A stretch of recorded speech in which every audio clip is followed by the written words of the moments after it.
Hello students, welcome back to my channel. तो आज हम स्टार्ट करते हैं आपका बीएसटी का मैनेजमेंट में नेक्स्ट फंक्शन स्टाफिंग, राइट। इससे पहले हमने इसके दो फंक्शन मैनेजमेंट के आपको पढ़ाए, एक प्लानिंग और दूसरा ऑर्गेनाइजिंग, ठीक है। ये मैनेजमेंट का तीसरा फंक्शन होता है स्टाफिंग। मैनेजमेंट का third function staffing. Planning clear है आप लोगों को, प्लान किया, देन ऑर्गेनाइज किया, ठीक है। सारी चीज़ें अब हमारे पास आ गई और अब हमें किसकी ज़रूरत है, उन सब जो हमारे पास आइटम रखे हुए हैं, जो मशीनरीज हमने रख रखी हैं, उनको ऑपरेट करने के लिए एक स्टाफ की, ठीक है। ये हमने एक होम बनाया हुआ है, ठीक है। जैसे एक होम होता है वो विदाउट पर्सन, विदाउट इसके मेंबर्स, ये वो होम होता है क्या? नहीं ना, है ना, वो खंडर बन जाता है एक दिन।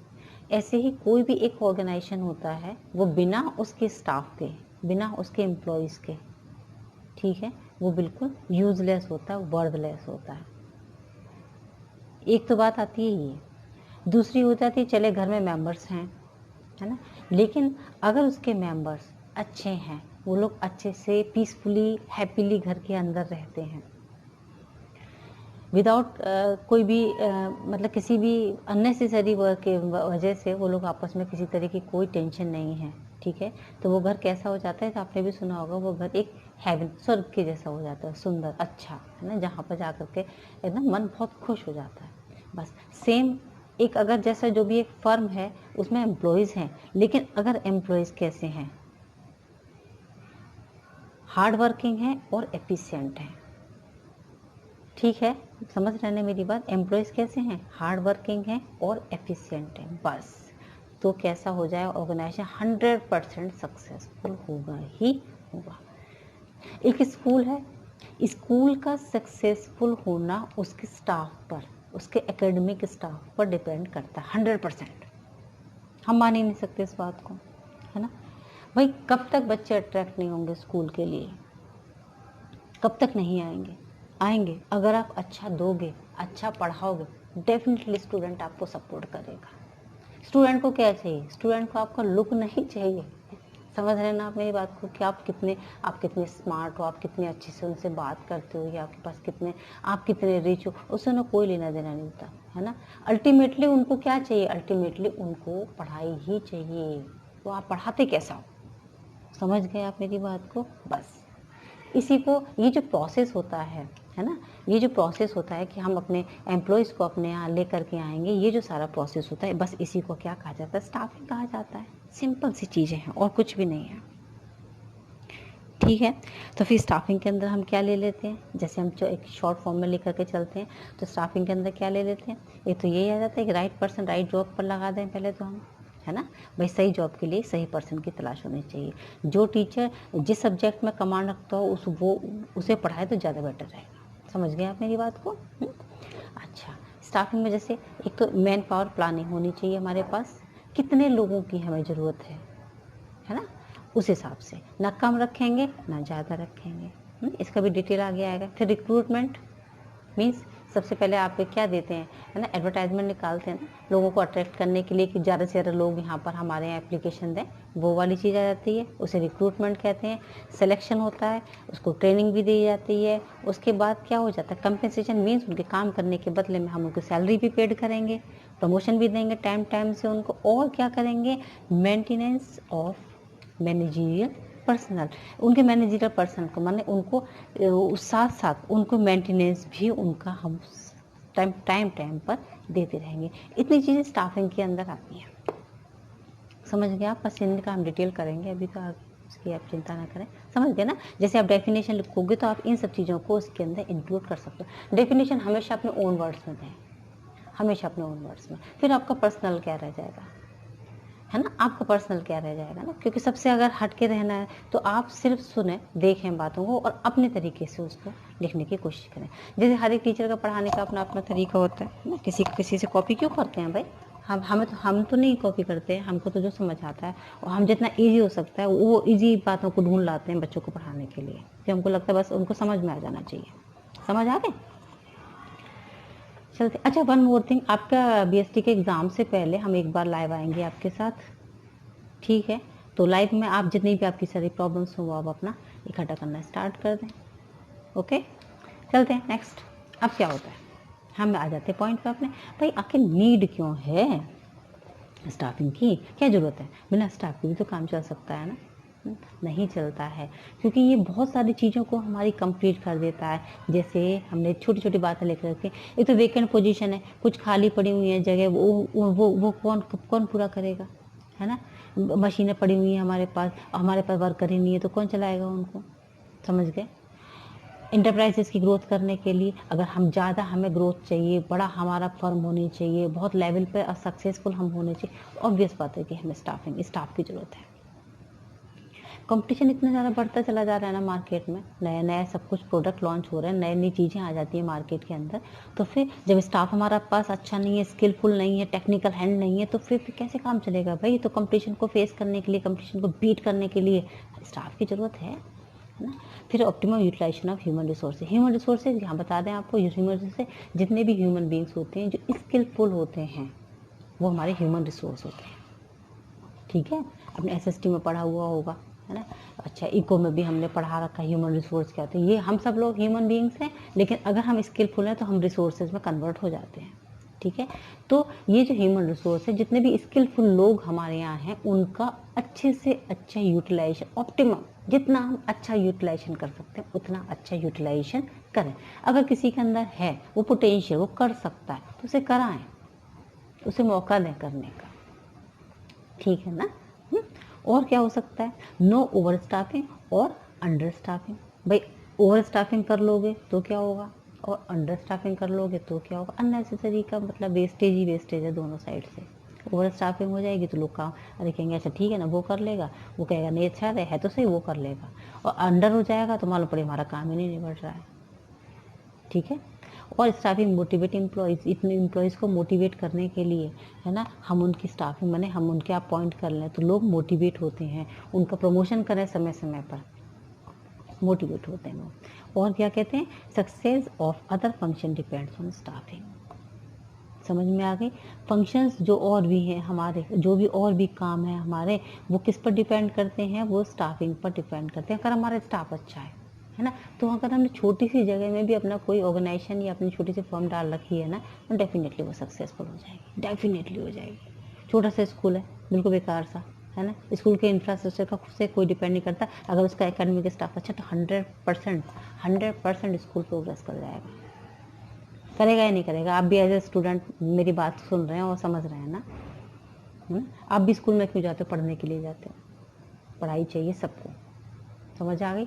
चलते हैं आगे, HRM आ जाते हैं। देखो एक तो ह्यूमन रिसोर्स मैनेजमेंट होता है। ह्यूमन रिसोर्स मैनेजमेंट जैसे बहुत बड़ी बड़ी फर्म होती है ना, तो बहुत बड़ी बड़ी फर्म में ये रिक्रूटमेंट ये जो स्टाफिंग होती है ना बहुत वास्ट लेवल पे की जाती है। तो वास्ट लेवल पे करने के लिए वहाँ पर वो लोग एक अलग इसका डिपार्टमेंट बना देते हैं, उसे हम HRM कहते हैं, ह्यूमन रिसोर्स मैनेजमेंट। उसका काम यही होता है, यहाँ से इसका काम कि वो प्लानिंग करेगा ह्यूमन रिसोर्स की, फिर लोगों को एम्प्लॉयमेंट करेगा, उनको ग्रोथ भी करवाएगा, फिर उनका फीडबैक भी लेगा समय समय पर, उनको मोटिवेशन करेगा, कंपेंसेशन देगा, है ना, सोशल सिक्योरिटी भी प्रोवाइड करेगा, और फिर समय समय पर रिव्यू और अपने ही किए हुए कामों के रिव्यूज़ लेगा और ऑडिट भी करेगा। तो ये सारा काम कौन करता है, HRM करता है। HRM किस में, जो बहुत बड़ी बड़ी ऑर्गेनाइजेशन होती है। और HRM का एक छोटा सा ही पार्ट क्या है, स्टाफिंग है। समझिए, स्टाफिंग मतलब जैसे अगर छोटी सी कोई हमारी फर्म है तो उसमें स्टाफिंग हो जाती है, लेकिन अगर हमारी बहुत बड़ा ऑर्गेनाइजेशन है तो उसमें HRM वर्क करता है। HRM means human resource management, वो एक अलग से डिपार्टमेंट बना देते हैं इस काम के लिए, इतने सारे वर्क करने के लिए। ये HRM के वर्क लिखे होंगे, समझ लीजिए, हमने समझ गए। छोटे लेवल पर काम है तो सिर्फ स्टाफिंग का काम चल जाएगा आपका, लेकिन अब बहुत बड़े लेवल पर काम है, बहुत बड़ी ऑर्गेनाइजेशन है, बहुत बड़ी फर्म है, तो HRM उसमें बनेगा ही बनेगा। सही है, समझ आ रहा है, क्लियर हो रहा है।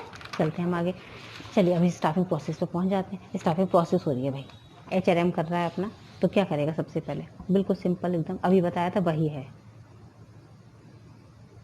ठीक है, अभी जो बताया था वही वाला सब चल रहा है हम यहाँ पर। देखो सबसे पहले क्या करता है वो, एस्टिमेटिंग मैन पावर रिक्वायरमेंट। सबसे पहले क्या किया जाता है, ये देखा जाता है कि आखिर हमको कितने लोगों की ज़रूरत है। 2 लोगों की, 4 लोगों की, 100 लोगों की, 500 लोगों की, कितने लोगों की ज़रूरत है। ये बहुत ज़रूरी चीज़ होती है इसको देखना, है ना, क्योंकि इसी से तो हमें सिलेक्शन करना है ना। जिस चीज़ की हमें ज़रूरत ही नहीं है हमने अननेसेसरी कर लिया, या हमें जिसकी ज़रूरत है हमने वो किया ही नहीं, समझ गए। तो सबसे पहला मेन काम क्या आ जाता है, एस्टिमेटिंग मैन पावर रिक्वायरमेंट। हमको सबसे पहले ये एस्टिमेट करना है कि आखिर हमें कितने लोगों की ज़रूरत है। इसके लिए पता क्या करते हैं, एक वर्कलोड एनालिसिस होता है,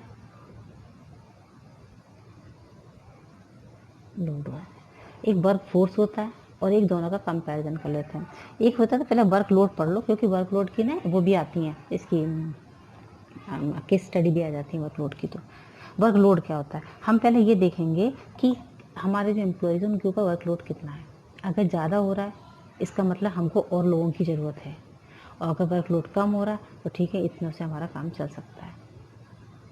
समझ आ गई। पहले वर्कलोड एनालिसिस किया जाता है, कितना लोड है लोगों के ऊपर, ठीक है ना, समझ गए मेरी बात को। उसके बाद हम देखते हैं वर्क फोर्स। वर्क फोर्स क्या कहते हैं, वर्क फोर्स एनालिसिस ये कहता है कि जो जो मतलब कितने लोग हैं वहाँ पर जो काम कर रहे हैं, और कितने लोगों की हमें और यहाँ पर ज़रूरत है। समझ आ गई, है ना। ना तो ओवर बर्डन होने चाहिए ये, ना ये अंडर बर्डन होने चाहिए कि ज़रूरत से ज़्यादा लोगों के ऊपर काम पड़ा हुआ है, या बिल्कुल ही उनके ऊपर कोई काम, बहुत ही कम काम है। बहुत ही कम काम है इसका मतलब उन्हें और काम दे दिया जाए, तो इसका मतलब ज़्यादा हमारे एम्प्लॉयज़ हैं तभी तो वो बहुत कम काम कर रहे हैं, है ना। तब ये इस तरीके से यहाँ पे ये चेक किया जाता है कि वर्क लोड कितना है, वर्क फोर्स कितनी है, दोनों का कंपैरिजन कर दिया जाता है, ठीक है। अगर वर्क लोड ओवर है वर्क फोर्स के ऊपर, तो इसका मतलब क्या कहता है कि स्टाफिंग आपकी कैसी है, कम है, भाई लोड ज़्यादा है लोगों के ऊपर, समझ में आ रही है। इसका मतलब आपके पास स्टाफिंग कम है तो आप और ज़्यादा लोगों को अपॉइंट कर लो। और अगर इसी को अपोजिट है कि वर्क फोर्स अगर ज़्यादा है तो इसका मतलब आप अपने यहाँ से रिमूव कर दो, क्योंकि अननेसेसरी आप उनको पैसा देकर वेस्ट कर रहे हो। समझ गए मेरी बात को। इन दोनों में कंपैरिजन, ठीक है। अगर वर्कलोड ज़्यादा है तो इसका मतलब और अपॉइंटमेंट होंगे। अगर वर्क फोर्स ज़्यादा है तो इसका मतलब अपॉइंटमेंट जो भी किए हुए हैं उनको आप रिमूव करना स्टार्ट कर दो। समझ गए। चलें, नेक्स्ट आ जाता है रिक्रूटमेंट करना। रिक्रूटमेंट ये हम प्रॉपर उसको डिटेल में पढ़ाना है भैया आपको, है ना। सिलेक्शन होगा, प्लेसमेंट होंगे और ट्रेनिंग दी जाएगी उनको टाइम टाइम पर। ये ठीक है, ये हमारा क्या हो जाता है, स्टाफिंग का प्रोसेस हो जाता है प्रॉपर। 1 2 3 4 एंड 5 में फिनिश। ये HRM करता है ना। जहाँ पर HRM होगा इसका मतलब ये हम बड़े किसी फर्म की बात कर रहे हैं। चलो, स्मॉल ऑर्गेनाइजेशन में फिर क्या होता है, स्मॉल ऑर्गेनाइजेशन में कुछ नहीं होता। एक मिनट, एक बहुत सिंपल बात होती है। तो एक हो जाता है पर्सनल अप्रेजल। पर्सनल अप्रेजल बिल्कुल सिंपल होता है, जैसे फीडबैक लेना। फीडबैक लिया जाता है, आपने काम किया, आपके काम का एनालिसिस कर दिया गया, देख लिया गया, है ना। एक छोटा सा पेपर टेस्ट जैसा करवा दिया था, तो आपका परफॉर्मेंस का क्या कर दिया जाता है, यहाँ पर परफॉर्मेंस का अप्रेजल कर दिया जाता है ना। जो आपने काम किया उसका फीडबैक लिया गया, आपने अच्छा फीडबैक किया तो उसको आपको आगे कर दिया जाएगा, नहीं किया तो आपको नहीं, उसको प्रमोशन नहीं दिया जाएगा, है ना। और जैसे प्रमोशन एंड कैरियर प्लानिंग किया जाता है, वही हमने बताया, अच्छे काम करने के लिए आपको अच्छा और अच्छा आपको देने के लिए आपको और प्रमोशन कर दिया गया और आगे बढ़ा दिया गया आपको, ठीक है ना। और नहीं किया तो कोई बात नहीं है। कंपेंसेशन तीसरी मेन चीज़ आ जाती है, क्योंकि आप काम करेंगे तो बदले में आपको पैसा तो दिया ही जाएगा। ये भी 2 तरीके से होता है, एक टाइम बेस्ड होता है, दूसरा हो जाता है आपका परफॉर्मेंस बेस्ड। टाइम बेस्ड जैसे 1 महीने के बाद सैलरी मिल रहा है, 2 महीने के बाद सैलरी मिल रहा है। परफॉर्मेंस बेस्ड कि अगर आपका काम अच्छा होता जा रहा है तो डेफिनेटली आपकी जो सैलरी है उसमें भी इंक्रीजमेंट होता जा रहा है, या आपको एक्स्ट्रा बोनस दिया जा रहा है, या आपको और भी जो भी चीज़ें हैं उसमें लेबर लॉ से रिलेटेड है, मिनिमम वेजेस पेमेंट से रिलेटेड है, या फिर और भी कोई पॉलिसी है वो उसके भी आपको वो भी आपको दी जा रही हैं, वो आ जाता है आपका परफॉर्मेंस पे। ये सब चीज़ें भी आ सकती हैं आपको, समझ गए। तो ये कंपेंसेशन 2 तरीके से हो जाते हैं, एक टाइम बेसिस हो जाता है और एक परफॉर्मेंस बेसिस हो जाता है। परफॉर्मेंस आपकी अच्छी है तो आपको और भी तरीके के बेनिफिट्स आपके फर्म में दिए जाते हैं, ठीक है। चलते हैं, अब हम पढ़ेंगे जो हमने आपको 3 प्रोसेस मेन बताए हैं, वो 3 प्रोसेस होती है। एक रिक्रूटमेंट होता है, दूसरा सिलेक्शन होता है और तीसरा ट्रेनिंग होती है, ठीक है। ये होता है हमारे स्टाफिंग के मेन 3 कंपोनेंट्स। हम सबसे पहले आज पढ़ाएंगे आपको रिक्रूटमेंट। जैसे रिक्रूटमेंट इस नाम से क्लियर है। रिक्रूटमेंट मीन्स क्या होता है, हम पहले जो इतने कैंडिडेट हमको चाहिए उसके हम सर्च करते हैं, यहाँ पे सर्चिंग चल रही है यहाँ पर से, ठीक है। तो उस सर्चिंग को करने के लिए हम क्या करते हैं, एप्लीकेशंस को इनवाइट करते हैं, है ना। या फिर से हम कह सकते हैं कि जो बहुत ज़्यादा से ज़्यादा अपने कैंडिडेट्स को अपनी साइड इनवाइट करना, अट्रैक्ट करना कि वो आएँ और हमारी इस फर्म के लिए एप्लीकेशन दें। इसे क्या कहा जाता है, इसे रिक्रूटमेंट कहा जाता है, ठीक है। ये क्या कहते हैं, मोर और मोर कैंडिडेट्स अप्लाई करने के लिए अपने हमारे वेकेंट पोजीशन के लिए हम उनको क्या कर रहे हैं, अट्रैक्ट कर रहे हैं, ठीक है। तो इसे हम क्या कहते हैं, रिक्रूटमेंट कहते हैं। इसको हम दो टाइप में डिवाइड कर सकते हैं, एक इंटरनल सोर्स होता है और एक एक्सटर्नल सोर्स हो जाता है, ठीक है। इंटरनल सोर्स बहुत नाम से क्लियर है कि हमारे जो फर्म है उसके अंदर ही अंदर हम रिक्रूटमेंट कर लें। सबसे ज़्यादा पॉपुलर यही रहता है कि बाहर पता ही नहीं चलता कि ना यहाँ पर वैकेंसी है भी है या नहीं है, अंदर ही जितने लोग थे उसी का सिलेक्शन कर लिया गया आपस में, है ना। तो ये थोड़ी अच्छी भी रहती है एक्चुअली, क्या है ना, ये थोड़ी चीप रहती है ना, सस्ती रहती है और बहुत पॉपुलर भी है। एक मेन सबसे ज़्यादा इसमें जो मेन इसकी बात आ जाती है कि इसे ही क्यों लिया जाता है, क्योंकि ये क्या इकोनॉमिकल है, सस्ता है भाई, अभी ये बताया हमने आपको, है ना। और फिर दूसरी बात ये कि जो हमारे एम्प्लॉयज़ होते हैं ना उसको ये मोटिवेट करती है कि भाई हमारा ही कर लिया गया तो हम और अच्छे काम करेंगे, फिर से हमें ही प्रमोशन आगे दे दिया जाएगा, तो उसमें क्या वो मोटिवेशन मिलता है। ट्रेनिंग में इनको कोई खर्च नहीं करना पड़ता क्योंकि वो ऑलरेडी ट्रेंड होते हैं, आपके पहले से काम कर रहे थे, तो ट्रेनिंग में कोई खर्चा ही नहीं होगा इनका। और क्या होता है, एम्प्लॉय जो होता है जो भी है वो आपके रूल्स रेगुलेशन से पूरी तरीके से फैमिलियर है, तो दोबारा दोबारा बताने का कोई टेंशन नहीं है कैसे भी, ठीक है ना। और क्या हो जाता है, फिर ट्रांसफ़र भी कर लेते हैं आप इसके अंदर, तो ट्रांसफ़र का रोटेशन बना रहता है कि आज यहाँ काम करने का मिल रहा है, कल दूसरी जगह काम करने का मिल जाएगा आपको मौका, ठीक है ना। और ट्रांसफ़र सरप्लस भी मिल जाता है, तो ये पूरी तरीके से एक फ़ायदे का सौदा रहता है। थोड़े से ड्रॉबैक्स तो रहते ही हैं इसमें कि भाई हमने इंटरनल कोई ले लिया, इसका मतलब बाहर से जो कोई एक बंदा हमारे पास जो बहुत टैलेंटेड था आ सकता था, हमने नहीं बुलाया उसको, ठीक है। अच्छा, दूसरा अगर हमें इंटरनली करना, हमारे पास कोई चॉइस नहीं, भाई आप 5 लोगों को, हमें 5 में से एक तो करना ही करना पड़ेगा, ठीक है। अच्छा, एक और चीज़, अब आप कहोगे कि जो पुराने, इसका मतलब ये नए ऑर्गेनाइजेशन के लिए तो बना ही नहीं है, इंटरनल का मतलब क्या है, पुराना है, तो अगर नया ऑर्गेनाइजेशन है उसके लिए इंटरनल सोर्स का कोई मतलब ही नहीं बनता है, ठीक है। और कभी कभी जो ट्रांसफ़र होते हैं ना, ये बहुत गड़बड़ हो जाते हैं, कभी कभी ना इतनी ख़राब जगह पर ट्रांसफ़र कर दिया जाता है, रूरल एरियाज़ में कर दिया जाता है कि वो एम्प्लॉयज़ का मतलब मोरल डाउन होता है वहाँ पर जा कर के। तो ये तो वो तो होते ही है ना, हर चीज़ के पीछे कुछ कुछ उसकी मेरिट्स होते हैं, तो कुछ डीमेरिट्स भी होते हैं, इसके वो डीमेरिट्स हो जाते हैं, राइट। चलते हैं हम उसके एक्सटर्नल सोर्स की साइड पे। एक्सटर्नल सोर्स बहुत क्लियर, जैसे नाम से क्लियर, बाहर से लेंगे भाई फ्रेश टैलेंट, ठीक है। अब बाहर से लेने के लिए क्या करना चाहिए पड़ेगा हमको, है ना। और अच्छा, बाहर से लेने में हमें फ़ायदा, बहुत फ़ायदा, एक तो फ्रेश टैलेंट आता है हमारे पास, बहुत सारी एप्लीकेशन आएंगी, बड़े मज़े आ गए भाई, चॉइस करेंगे आराम से बैठ करके, है ना। क्वालिफाइड लोग आएंगे डेफिनेटली, और क्वालिफाइड के अलावा उनके पास जो नॉलेज होगी वो टेक्निकल होगी और लेटेस्ट होगी, है ना। और क्या होता है, एक कंपटीशन की जब तक स्पिरिट हमारे अंदर नहीं आती है तब तक हम अच्छा काम नहीं करते हैं, ठीक है। वो उनके अंदर ज़रूर होगी, क्योंकि हम एक्सटर्नल से लेकर ले रहे हैं ना, तो डेफिनेटली हम उसमें टेस्ट वगैरह सब कर रहे होंगे, इसलिए ये सब उनके अंदर होगी। समझ आई मेरी बात। अब कुछ डीमेरिट्स भी होते हैं, डीमेरिट्स क्या हम लिख सकते हैं भाई, कि जो हमारे यहाँ पहले से थे उनका मॉरल डाउन हो रहा है ना। जो नया आएगा उसे आप सिखाएंगे, ट्रेनिंग देंगे, टाइम तो लगेगा, उसको रूल्स रेगुलेशंस हमें बताने करने पड़ेंगे, तो थोड़ा लेंदी प्रोसेस तो हो जाता है। और बाहर से करने का मतलब है एक्सपेंसिव, ऐड निकालो, टेस्ट लो, ये करो वो करो, बहुत सारे काम हो जाते हैं ना, तो उसमें वो महंगा हो जाता है। अच्छा, अब हम ये सोर्सेज के बारे में जो बात कर रहे थे, हम सोर्सेज पा जाते हैं कि हम किस तरीके से इनको ले सकते हैं। तो डायरेक्ट रिक्रूटमेंट कर लें, है ना। अब डायरेक्ट रिक्रूटमेंट कैसे होता है कि ना, गेट के उस पर लिख दिया जाता है, जो हमारा फर्म है, फर्म के गेट पे हमने लिख दिया कि हमको जो इतने लोगों की ज़रूरत है, और ऐसे ऐसे करके हमको ये लोग आ जाएँ, तो वो लोग आ जाते हैं और वो अपने वो बता देते हैं और तुरंत ही उनका वहाँ पर सिलेक्शन कर लिया जाता है। समझ में आ गया, सिंपल सिंपल एक प्रोसेस है, एकदम सिंपल, कि हमने गेट पर लिख दिया, गेट पर छोटा सा एक टेम्पलेट लगा दिया, तो ये ज़्यादातर पता है उन अनस्किल्ड लोगों के लिए होता है, अनस्किल्ड, है ना। ज़्यादातर क्या मतलब, मुझे लगता है कि 99% अनस्किल्ड लोगों के लिए ये, कि हमें इतने मजदूरों की ज़रूरत है, हमने लिख दिया, मजदूर आ गए, हो गया, ख़त्म हो गया काम। चलते हैं कैजुअल कलर्स पर। कैजुअल कॉलर्स, हाँ ये थोड़ी अच्छी चीज़ है। कैजुअल कॉलर्स क्या होते हैं पता है, जैसे हमने एप्लीकेशन दी है ना, हमारे पास बहुत कितनी कम से कम 100-150 एप्लीकेशन आ गए, हमें 100-150 में अभी इस बार सिर्फ हमको 10 का सिलेक्शन करना था, हमने उसमें से 10 निकाल ली, लेकिन उसमें 5 और अच्छे थे, वो हमने थोड़े से अपने अलग कर लिए।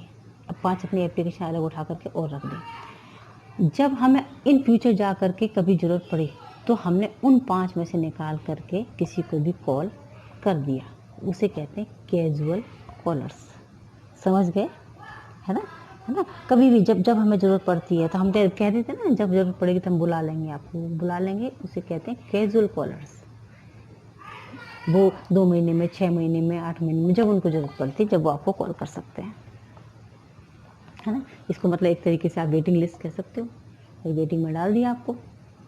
तीसरा एडवर्टाइजिंग, हमें बताने की ज़रूरत ही नहीं है ना। एडवर्टाइजिंग कर रहे हैं भाई हम, वेकेंट जॉब है हमारे यहाँ, इतनी इतनी सैलरी मिलेगी, ऐसी ऐसी टाइमिंग होगी, ठीक। चलते हैं भाई एम्प्लॉयमेंट एक्सचेंज। एम्प्लॉयमेंट एक्सचेंज क्या होता है, ये गवर्नमेंट एम्प्लॉयमेंट एक्सचेंज होते हैं, जहाँ पर जा कर के है ना, वो आप अपनी जो आपका वो है बायोडाटा है आपका, वो आप वहाँ पर सबमिट कर सकते हो, है ना। और उसके बाद जब वो आपके अकॉर्डिंग कोई जॉब आती है तो फिर वो आपको कॉल कर लेते हैं।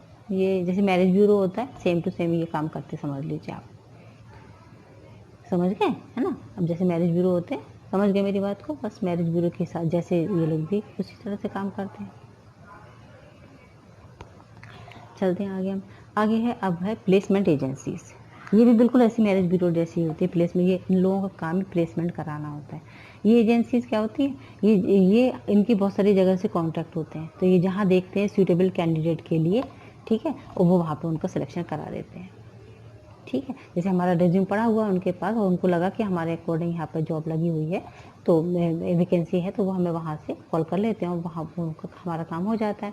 बस ये क्या है, एज ए मीडिएटर काम करते हैं, तो इनको इसके बदले का उनको कमीशन मिल जाता है, ठीक है। और क्या होता है, ऐसे ही मैनेजमेंट कंसल्टेंट होते हैं, ये इन लोगों का भी सेम टू सेम यही होता है कि ये भी ना जहाँ जहाँ जिस तरीके की ज़रूरत होती है वो लोग उसका काम करा देते हैं। कैंपस रिक्रूटमेंट आ जाते हैं, ये होते हैं जो बड़े बड़े कॉलेजेस होते हैं, आप पढ़ाई करते हैं वहाँ पर, जैसे MBA करते करते लोगों का प्लेसमेंट हो जाता है, यही होता है कि वहाँ कंपनीज आती हैं, आने के बाद वो जितने भी स्किल्ड स्टूडेंट होते हैं, जिनका परफॉर्मेंस बहुत अच्छा through out the year performance उनके अच्छे रहते हैं, उनका प्लेसमेंट वो वहीं से हो जाता है। इसे क्या कहा जाता है, इसे कैंपस रिक्रूटमेंट कहा जाता है। समझ गए, पढ़ते पढ़ते ही आपकी अगर जॉब लग जाती है तो उसे कैंपस रिक्रूटमेंट कहते हैं, सही है। रिकमेंडेशन फ्रॉम, अब रिकमेंडेशन मीन्स क्या होता है, रिकमेंडेशन मीन्स सिफारिश होना, है ना। अच्छा, जो हमारे यहाँ काम कर रहा है कोई, उसने वही सिफारिश कर दी, भाई हमारा भाई एक भाई है, भतीजी है, और ये है हमारा कोई रिलेटिव है ना, ऐसे कर देते हैं ना, कोई बड़ी बात नहीं है, तो उसका सिलेक्शन हमने कर लिया, रिकमेंडेशन से हो गया। लेबर कॉन्ट्रैक्टर है कोई, जो लेबर कॉन्ट्रैक्टर होते हैं ना, उनके पास लेबर की वो रहती है, सारी लिस्ट जैसी रहती है, तो लेबर के लिए कभी भी हम डायरेक्ट लेबर से कांटेक्ट नहीं करते, बल्कि उस कॉन्ट्रैक्टर से कांटेक्ट कर लेते हैं। बस वो उसके पास रहते हैं तो वो भेज देता है, 50 लेबर की ज़रूरत है, 100 लेबर की ज़रूरत है ना, कितने 2 घंटे के लिए, 6 घंटे के लिए, 10 घंटे के लिए, या 2 महीने के लिए, 4 महीने के, तो उनका काम ही यही होता है ना। अपना कमीशन पर वो लोग काम करते हैं। एडवर्टाइजमेंट ऑन टीवी, ये तो बहुत क्लियर है, आपको ऐसे समझ आ रहा होगा, बट टीवी पे एडवर्टाइजमेंट निकाल दो, या फिर वेब पब्लिशिंग, ये है आजकल वेबसाइट आप अपनी बनाना बढ़िया फर्स्ट क्लास, जो लोगों को अट्रैक्ट करे, ठीक है ना। अब स्टूडेंट को भी तो बताने के लिए भी तो हमें वेबसाइट बनानी पड़ती है अपनी, है ना, अच्छी सी, कि देखने में भी अच्छी लगे, कि लोग बच्चे पढ़ें तो उनको समझ भी आए, क्वालिटी भी दें उनको हम, समझ रहे हैं मेरी बात को। बस ये हो गया रिक्रूटमेंट आपका, ठीक है। अब रिक्रूटमेंट तो हो गया, मतलब रिक्रूटमेंट क्या होता है, ये एक हमने ऊपर एक बात लिखी हुई थी, ये पॉजिटिव है, इसमें कहीं पर भी हमने नेगेटिव बात नहीं करी है ना, क्योंकि हमारे पास सिर्फ एप्लीकेशन आई हैं, आप खुश हो, अभी आपने एप्लीकेशन दे दी, अभी तक आपको ना का जवाब नहीं मिला, क्योंकि ना का जवाब अगर आपको मिल जाता है वहाँ पर आप नेगेटिव और आप वहाँ दुखी हो जाते हो, इसलिए ये सारा जो प्रोसेस होता है वो पूरी तरीके से कैसा होता है, पॉजिटिव होता है ना। सिलेक्शन जो होता है वो नेगेटिव हो सकता है, समझ गए, है ना, सिलेक्शन नेगेटिव हो सकता है, क्योंकि अगर मना हो जाती है तो इसका मतलब नेगेटिव हो जाता है, लेकिन रिक्रूटमेंट हमेशा पॉजिटिव ही रहता है। सिलेक्शन करना, अब हमको सबसे पहले हम प्रिलिमिनरी स्क्रीनिंग कर देते हैं, है ना। प्रिलिमिनरी स्क्रीनिंग, प्रिलिमिनरी मीन्स होता है सबसे पहला काम, ठीक है।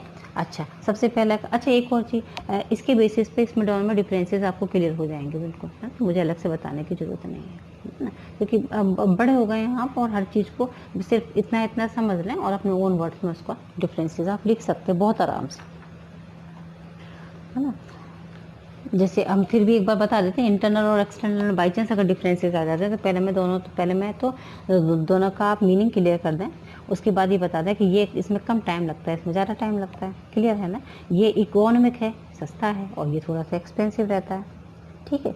इसमें क्वालिटी जो आएगी वो थोड़ी लिमिटेड होगी, इसमें वाइडर चॉइस भी होगी हमारे पास और अच्छी क्वालिटी भी हमारे पास आएगी। इसमें मॉरल जो होता है एम्प्लॉयज़ का वो डेफिनेटली बूस्ट होता है, जबकि यहाँ पर उसका एम्प्लॉय का मॉरल कैसा हो जाता है, डाउन हो जाता है ना। लेकिन ये भी बात अलग है कि ये एम्प्लॉय हमारे जो एक ऑर्गेनाइजेशन उसकी ग्रोथ के लिए हमारे लिए क्या सूटेबल है, यही सूटेबल है, सही है। चलते हैं वापस सेल्फ सिलेक्शन की साइड। हमको लगता है कोई चीज़ रह ना जाए, अगर हमें ऐसा लगता है ना तो हम वापस पहुँच जाते हैं अपने। अब सिलेक्शन आ जाता है, सिलेक्शन में हम बात करते हैं आपकी प्रिलिमिनरी स्क्रीनिंग की। अच्छा, और सिलेक्शन में होगा क्या, सिलेक्शन में क्या होगा, बस जो हमारा एक मेन जो कैंडिडेट होगा, सूटेबल कैंडिडेट होगा, उसे हम उसकी जॉब पोजीशन तक पहुंचा देंगे, है ना। डिस्कवर करना है हमको यहाँ पर। चलते हैं हम प्रिलिमिनरी स्क्रीनिंग की साइड। तो प्रिलिमिनरी स्क्रीनिंग क्या होता है, ये हम यहाँ पर एलिमिनेट कर देते हैं जो अनक्वालिफाइड या हम कह सकते हैं मिसफिट है कैंडिडेट, है ना। उसने जो इन्फॉर्मेशन दी होंगी अपनी एप्लीकेशन फॉर्म में, उसके हिसाब सबसे पहले ये जो मतलब ये जो काम हो रहा है, हम यहाँ पर सारी एप्लीकेशन को इकट्ठी लेकर के बैठ गए, हम उन्हें एप्लीकेशन में कोई पढ़ के सिर्फ, और जो हमारी हिसाब से जो अनक्वालिफाइड पर्सन है या हमारे लिए अनफिट रहते, वो सब हम तुरंत ही एक साइड से करते चले जाएंगे, ठीक है। 100 हमारे पास माना 100 एप्लीकेशन आई, 100 एप्लीकेशन से हमने सब हटा डाली, सब उसमें से 90 हटा करके हमारे पास सिर्फ क्या रह गई, 10 रह गई, ठीक है। सेकंड पॉइंट आ जाता है सिलेक्शन टेस्ट। दूसरे में बस अब हम उन 10 का सिलेक्शन टेस्ट लेंगे। सिलेक्शन टेस्ट में हम जैसे इंटेलिजेंट टेस्ट ले सकते हैं, मैं जीके ईके का कोई भी, उनका कोई एप्टीट्यूड टेस्ट ले सकते हैं, पर्सनालिटी टेस्ट ले सकते हैं, ट्रेड का टेस्ट ले सकते हैं, इंटरेस्ट उनका किस में है, चीज़ों को कितना समझ रहे हैं, इस चीज़ का हम उनका टेस्ट ले सकते हैं आराम से। इनमें से कोई भी टेस्ट हम उनका ले सकते हैं। टेस्ट हो गया, टेस्ट में से जितने कैंडिडेट क्वालिफाइड होंगे उनका हम क्या करेंगे, इंटरव्यू। देखो प्रोसेस एकदम याद करने की जरूरत नहीं, आप सिर्फ समझ लो कि ऐसे ही तो आपका होता है ना, कोई भी स्पेशल चीज़ हम यहाँ नहीं पढ़ा रहे हैं, आपको रटने की बिल्कुल जरूरत नहीं, सिर्फ समझते चले जाएं। उसके बाद क्या होगा, सीधे सीधे इंटरव्यू होगा। इंटरव्यू में आप पास हो गए तो फिर आपका बैकग्राउंड चेक किया जाएगा, भाई चोर चक्के तो नहीं हो, ठीक है ना, है। इसलिए आपका बैकग्राउंड चेक करना जरूरी हो जाता है। बस उसके बाद क्या होगा, सिलेक्शन डिसीजन ले लिया जाएगा, मेडिकल एग्जामिनेशन होगा, कोई प्रॉब्लम तो नहीं है, कोई डिसीजेस तो नहीं है ऐसी, है ना। आपको जॉब ऑफर कर दिया जाएगा, है ना। और क्या किया दिया जाएगा, लास्ट में आपके साथ एक कॉन्ट्रैक्ट भी साइन किया जाएगा। कॉन्ट्रैक्ट किस लिए, कि आप इतने टाइम तक इसको लीव नहीं कर सकते, है ना। जॉब टाइटल आपकी रिस्पॉन्सिबिलिटीज़, आपके पे, आपके allowances, hours of work, leaves, वो सब चीज़ें आपके यहाँ पर पूरी तरीके से सेट कर दी जाएंगी, ठीक है। बस ये कॉन्ट्रैक्ट कर लिया जाता है एम्प्लॉयमेंट का उसके साथ, ठीक। अब रिक्रूटमेंट और सिलेक्शन में अगर हम डिफरेंसेस पूछते हैं तो आप इसमें आराम से लिख सकते हो, रिक्रूटमेंट और सिलेक्शन की मीनिंग लिख देंगे। रिक्रूटमेंट क्या है, ये स्टाफिंग का एक समझ लीजिए शुरुआत है, रिक्रूटमेंट शुरुआत है और सिलेक्शन एंड हो गया, समझ गए। अच्छा, ये हमेशा पॉजिटिव नेचर का रहता है, ये नेगेटिव भी हो सकता है, ठीक है ना। अच्छा, और इसमें क्या होता है, हमारा एम्प्लॉयज़ के साथ कोई भी एक रिलेशनशिप नहीं बनता, लेकिन यहाँ पर हमारा उसके साथ एक रिलेशनशिप यहाँ पर एक एम्प्लॉयर एम्प्लॉई का बन जाता है। समझ गए मेरी बात को, है ना। मुझे लगता है ये आपको इतना क्लियर हो गया है, यहाँ पर कोई प्रॉब्लम वाली बात नहीं है, ठीक है। अच्छा, हम एक बार ये टेस्ट और आपको ये 5 वाले क्लियर कर दें। हमको लगता है हमने टेस्ट में कुछ, जैसे इंटेलिजेंस टेस्ट आपको पता है कि आपकी जीके लेवल टेस्ट की जाती है। एप्टीट्यूड टेस्ट में आपकी ये देखा जाता है कि आप नई स्किल्स जितनी भी हैं वो आप कितनी जल्दी सीख सकते हो। जैसे आपको एक चीज़ दिखा दी उन्होंने, मशीन ऑपरेट करके दिखा दी, उसके बाद वो तुरंत ही पूछेंगे, उसके बाद तुरंत अब आप उसे मशीन को ऑपरेट करके दिखाओ, आप तुरंत से कितना सीख पाते हो, एप्टीट्यूड टेस्ट होता है आपका। पर्सनैलिटी टेस्ट, है ना, मतलब जो पर्सन है वो कितना मतलब इमोशनली कितना अच्छा है, उसकी बातों का जो तरीका था वो कैसा था, बैठने का, उठने का, बोलने का तरीका कैसा था, वो पर्सनालिटी टेस्ट में आ जाता है। ट्रेड टेस्ट तो ये मतलब इस टाइम पर जो बिजनेस चल रहा है उसकी आपको कितनी नॉलेज है, कितने टेक्निकल हो आप, समझ रहे हो। मैंने आप जिस भी इससे रिलेटेड इंटरव्यू देने के लिए आए उससे आपको कितनी वहाँ पर उससे रिलेटेड आपको कितनी जानकारियाँ हैं, समझ गए। और आपका इंटरेस्ट टेस्ट आ जाता है कि जो भी आपका वो है आपको उसमें कितना इंटरेस्ट है, अब कितनी चीज़ों को जानना चाहते, पहचानना चाहते हो, कितना इंटरेस्ट रखते हो चीज़ों के साथ, समझ गए, है ना। बस अब इस वाले आपके वीडियो में आपको इतना ही, नेक्स्ट वीडियो में हमको ट्रेनिंग एंड डेवलपमेंट इसकी नेक्स्ट पर लेकर के आएंगे आपके साथ, ठीक है। तब तक के लिए children goodbye and take care.